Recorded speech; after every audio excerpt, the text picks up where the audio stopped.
have a book deal. I was talking, or you just cut me off? I was talking. You just. I have a book. I want to make another announcement. Make an announcement. I have a book deal with Simon Schuster. Congratulations. Thank you.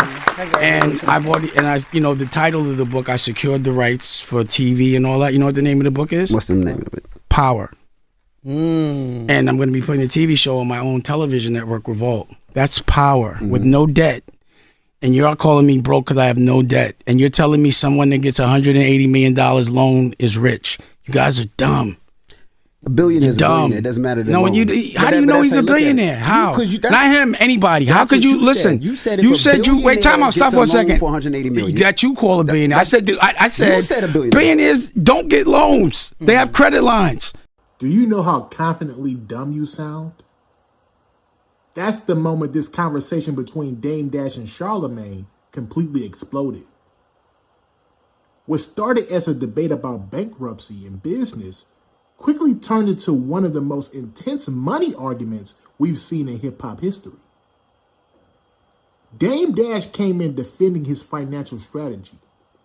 Charlamagne kept pressing him with questions about debt, lawsuits, credit, and whether filing bankruptcy actually means failure. And neither side backed down for a second. Dame Dash says that rich people move differently. He talks about family offices, business assets, copyrights, tax strategy, and why billionaires use credit lines instead of cash. And then Charlamagne pushed back hard and questioned whether that mindset is really smart business or just avoiding accountability. And then the conversation got real personal. Now I'm about to let y'all hear this for yourselves. But before I do, I just need y'all to leave y'all thoughts down below in the comment section, and subscribe. Let's get into it. Remember I told you this is how I get triggered. Just let me teach. If you don't know, listen to the teacher. I'm teaching you right now because this is a business you don't know. You've been in this room for 30 years straight. 15. So you're missing a lot of life. Not really. Well, then stop speaking. You're just wrong. You have a problem, but you're just wrong. On a respect level, you're wrong. But go ahead. You're right. Teach. God. I don't think you really got a lesson plan. Let's do this. Every time you interrupt me, because you're so rich, you give me $20. Okay, can you do that? Because you know you got. So let me ask you another question. Do you think it's respectful when someone gives you their boundaries, you just break them and keep laughing? You think that's all right? I'm just asking. Can I speak? I don't want to. I just need an answer. This is the only time you don't speak is when I ask you questions. Anyway, you guys shouldn't speak so confidently without doing research. This is what you're saying. I don't know. And you're asking me. These are things you said. So I'm telling you right now, the reason why I filed was because I didn't want anybody to keep suing me, because he also kept suing me. Mm-hmm. So now I can't get sued. And if you look at, did you read the bankruptcy? Yeah, I read it. Did you read at the end when it says who I'm gonna sue? Cause it says who you're gonna sue, and it has a list of people. Mm-hmm. Did you read that? She broke it down. Right. So they can't sue me, but I can sue them now. Mm-hmm. But what? My question you now. cut them off. I'd had to because now we're going to move on to another subject. She was fine. You guys are disrespectful. While we're here on the bankruptcy, right? Mm-hmm. So from what I learned in my research. So now that I've said I'm on a pathway to acquisition for chairman, y'all still think I'm broke? I don't get it. Yeah, you can still get a job. And I just said I had. Okay, here's something else. So I have a deal with Simon Schuster. I'm sorry. Okay, so on the bankruptcy, what happens if all of the debt isn't discharged? What do you do then? Because it's a Chapter 7. But so for instance, Weber, the attorney, he filed something this morning saying that what you claim is fraudulent. Right. And you know why that? You know why that is? But wait, let me finish talking. And he's asking, and he's bringing the point that everything might not be discharged. So I'm at what happens in that circumstance? It doesn't happen. He's a stupid. Allegedly, he's not the smartest light in the room. You got to think. They've been suing me all over the country, this one person, different people all over the country for 10 years. They sued me for over $500 million combined, and they only won $800,000 combined. They've been chasing that for 10 years. You know how much legal and law work that person's been doing, how much plotting he's been doing to collect that money, and he never collected? You know how mad he is right now? Now he doesn't get paid. So of course he's going to do that. But again, this is part of business. Just put your seatbelt on and watch how it plays out. But I've never filed before. Nothing. The reason why they think it's fraudulent, this is why I have to tell you this. You see how he's saying it's fraudulent? He'll go into the court and say I'm rich because he's trying to collect money. I've been telling y'all I was broke, right? Mm-hmm. So that's the reason why. So I don't know what would happen if let's say everything in the judgment doesn't go, nothing's still in my name. There's still nothing to collect. Okay, let me ask you this: do you know how many times Donald Trump filed?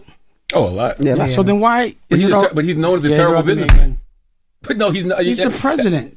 Yeah, but sure, but he still was known as a terrible businessman. Actually, a con man. Do you know how confidently dumb you sound?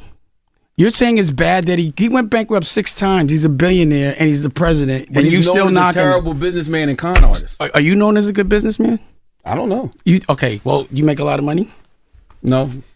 So you've been doing this every day your whole life, and you're not making no money? Nope. And you, Dan? So, no, you're not like me. What you mean? You say you don't have? Do you have a family office? I bet my house is bigger than yours. I bet all my houses are bigger than you. I bet I have a better. How old are you, stop. Man? Now it's how old are you? This is embarrassing. You're embarrassed. Yeah, because come on, Dan. I got you. I bet I'd like to see your view. Can you show me your view right now? Do you live in front of water? View of my house? Yeah. A view of what you see when you relax, when you're not here every day. See, when you're let me just finish. Let me just see your view.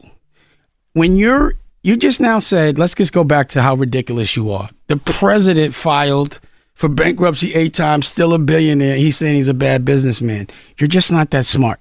Okay. And you have to acknowledge that. And you know why? You're not seeing the world. You know what happens when you have to go someplace? You're laughing. You know what happens when you have to go someplace every day at 4 a.m? You can't go nowhere. You got to be here every day. You've been 15 years. You've missed the whole world. You don't know what you're talking about. And you're saying it confidently. And you're in an algorithm where people actually believe you out of response. And why you think they keep you here? They want y'all to make us dumb. But if you worked here, you would. I would never work here. I would only $20 million in debt. What you talking about? I'm not in debt. Okay, stop right there. Stop right there. I'm not in debt at all now. What are you talking about? Oh, you paid it all off? When you have this bankruptcy 7 is like getting hit by the cartel with 100 bricks and they die and you don't owe no more. I want you to ask someone this is what you should do if you want to do something smart. Get a specialist, a lawyer in bankruptcy, and you ask them these questions. Get a professional up here, and then they'll tell you. Why ask me? You know what I'm saying? Like, and then when he tells you you're dumb, you'll believe him. Anyway, the difference between you and I don't think you're a proper representation of the masculine black man. You know what I'm saying? I don't think you guys are. I'm listening. Okay. Like, your OG is Wendy Williams. My OG is sitting right here. You see him? Mm-hmm. And I'm going to tell you why he's my OG. Because he killed anybody or any of those things. He just taught me how to be a better man. Wendy not my OG. Can you That's stop? Funny, though. Can you stop? Wendy Williams is your OG. Wasn't she your boss?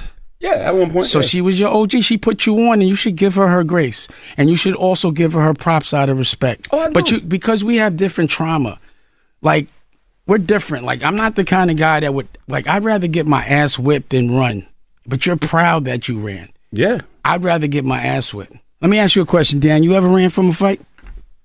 No. What would happen if y'all heard that I ran from a fight? That's a masculine way of doing things. Now, you don't see it that way. You like to play games. Like, I'm not quite, because when you say kids, I was like, and it ain't no disrespect, but I kind of think you're gay. You just act a little gay. You got a problem with gay people? Not at all. I've got a problem with people that pretend they're not gay. So let me tell you why.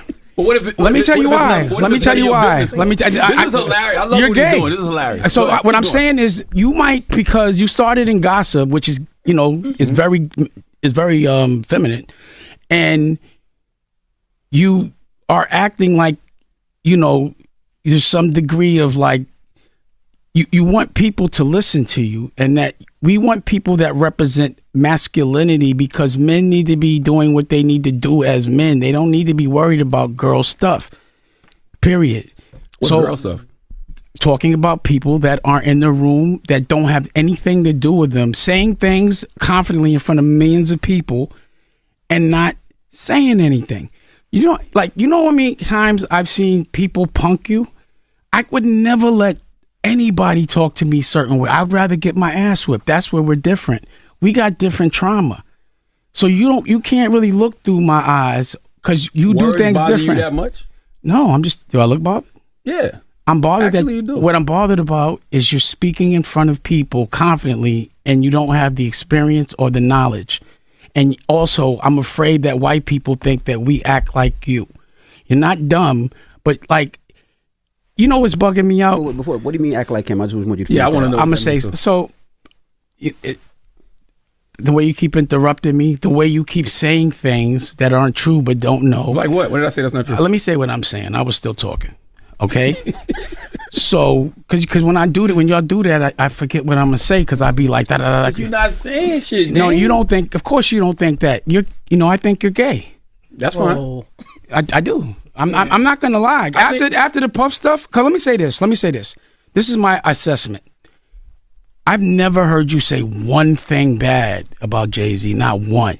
He's not in the room. You shouldn't talk about him. Don't tell me what to do. You said you shouldn't talk about men when you're not in the room. You're interrupting me. Now you're doing the girl stuff. I know him. I'm giving you an example, right? You used to know him. Can I talk?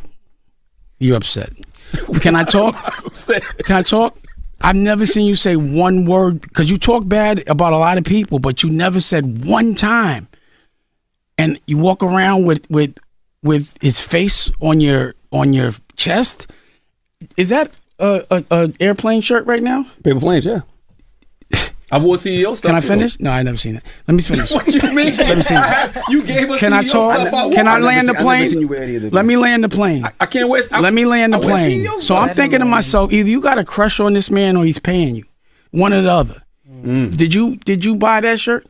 Yes. You went and bought that? They didn't give it to you as much as you say nice things? You're not supposed to support black business? I doubt you bought that shirt. What you mean? Anyway, and I buy CEO so I too. think you're gay. I'm sorry. And I think you're broke. Okay. I think that. I think he's kind of gay too. I think that. I do have a question. I think that. And no disrespect to gay, I just think. I think you're broke. Like I saw, and that bothers you so much to get called broke by people. I got you. I do have a question. I'm sure it does. Right. Raise your hand if you think Dan's broke in the room. Seriously. See, it's just me and him. But this is the question though. Can I make my other announcement? Yes. I have a book. I was talking though. You just cut me off. I was talking. You just. I have a book. I want to make another announcement. Make an announcement. I have a book there with Simon Schuster. Congratulations. Thank you. And the title of the book, I secured the rights for TV and all that. You know what the name of the book is? What's the name of it? Power. And I'm going to be putting a TV show on my own television network, Revolt. That's Power with no debt. And you're calling me broke because I have no debt. And you're telling me someone that gets $180 million loan is rich. You guys are dumb. A billionaire is a dumb. billionaire. It doesn't matter. No, how do you know he's a billionaire? How? Not him. Anybody. How could you listen? You said wait. Time out. Stop for a second. For $180 million. That you call a billionaire. I said you said a billionaire. Billionaires don't get loans. They have credit lines. I said that's what you said. Listen. I said the people that you think are billionaires. That's what I said. So why you don't get a credit line? How do you know my family office doesn't? Oh, okay. Yeah. I'm asking a question. That was a question. I'm telling you right now. I run my family office. I signed a non-disclosure. I'm not allowed to talk about their business. But I can tell you this: when we do pay, because we just paid, and I hope I don't get in trouble, but we just paid like $600,000 in taxes. But they don't write about that. My family office had a lawsuit. Look at it. The reason why you thought that my shit was getting taken, because that was the Dash Group. That was my family office. We paid that. We pay those. I just don't. That was the asset. No, asset. Okay, let me explain the assets. In business, and I'm sure none of y'all know this. When you get a copyright, I get copyrights. So that no one can sue me for using their name, but it doesn't mean there's any value. So through the years, I've gotten copyrights, and then the business goes. So I haven't put a company in my name since 2017. Only thing that was in my name was Reasonable Doubt, and I couldn't file because then I would have had to take Reasonable Doubt to auction, because when you file, they liquidate all your assets. That was the last thing that was in my name. So once that went, and what was happening was they were reporting on my tax returns that I was getting $100,000 a year from Reasonable Doubt, but I was never getting sent it, and they were asking me to pay taxes on it. That should have been going to the child support. But so that money that was supposed to be going, that was supposed to, so when I'm behind on child support, it always gets paid or I went to jail. The last time I was behind, it was $1 million. I paid it. That sounds broke to you? The craziest part about this whole Dame Dash and Charlamagne argument is that both of them were actually bringing up conversations people in the culture need to hear more often. A lot of artists grow up learning music before they ever learn about contracts. They learn how to go viral before they learn taxes. That's why debates like this matter even when they get uncomfortable. Because at least people are finally talking about ownership, debt, bankruptcy, assets, lawsuits, publishing rights, and financial literacy in public. And the truth is, business is not simple. Everybody moves differently. Some people believe in leverage. Some people avoid debt completely. And some people build through credit. Some people build through ownership. But as long as you actually understand what's happening with your money, that's what matters most. Because most wealthy people and large companies use debt strategically because debt can create leverage, protect liquidity, and lower taxable exposure when managed correctly. That doesn't mean everybody should copy every move they see online. It just means people need to educate themselves before speaking confidently about business. So let me ask y'all this. Do you think Dame Dash was giving real game about wealth and business? Or do you think Charlamagne was right to challenge him publicly? And after watching this whole debate, who do you think made the stronger points about money, debt, and success between Dame Dash and Charlamagne? Let me know your thoughts down below in the comment section. And make sure you like and subscribe. Peace.